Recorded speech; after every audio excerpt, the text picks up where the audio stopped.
Ce matin, on va parler mode dans cette émission et on accueille Déborah Bouillot pour parler mode. Bonjour Déborah. Bonjour Patrick. Vous êtes un peu notre experte dans ce domaine. D'ailleurs, vous êtes venue avec des habits un peu fluo. On va parler fluo, c'est tendance. C'est ultra tendance, c'est une couleur qui peut faire peur. On peut se dire, ah ok, je ne vais jamais mettre du fluo, quelle horreur, on va voir que moi. Et on le porte facilement pour faire du sport. On voit, mais j'ai des fois des clients qui me disent, ah oui, mais moi le fluo, c'est à la salle de sport.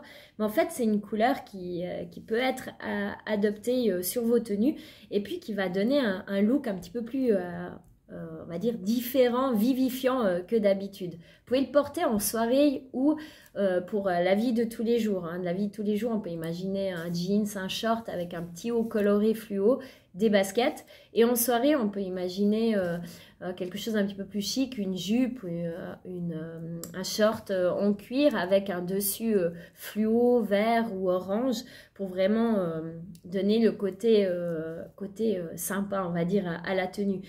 C'est vrai que ça passe un peu mieux quand on est bronzé, que si on est... Voilà, ça c'est la première petite astuce, d'être déjà un petit peu bronzé.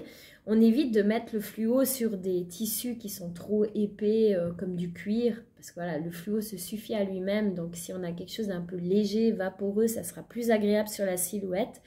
Et puis, on essaye d'adoucir justement ce côté fluo avec des couleurs qui vont le temporiser. C'est vraiment ce qu'on va mettre avec qui va lui donner la touche sympa et pas la touche « oh mon Dieu, on voit que moi ».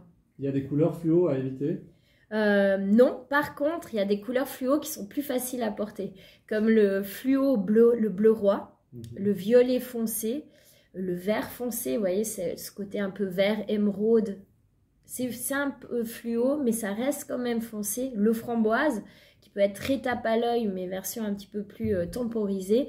C'est des couleurs qui sont caractérisées de fluo, mais qui passent un petit peu plus facilement si on est moins téméraire.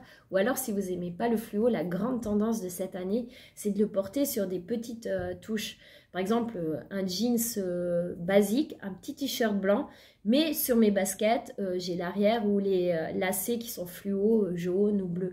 Ça va juste donner le petit côté fun en faisant quelque chose de toujours chic, on va dire. Et pour les hommes, le fluo, ça reste à la salle de sport ou... Ouais, ça reste à la salle de sport, mais ce qu'on voit beaucoup dans les tenues sport chic, c'est par exemple la ceinture qui est fluo. Alors, ça peut être une couleur, comme on a dit avant, bleu roi, ou tout d'un coup une ceinture blanche, parce que le blanc peut être considéré comme fluo tellement il est pétant.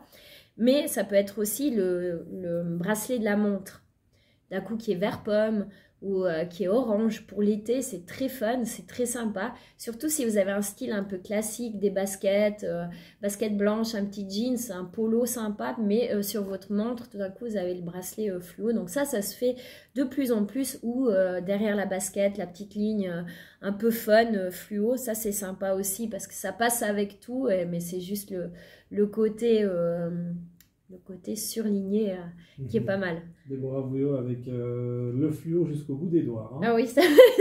exactement. Le jaune fluo. C'est l'été.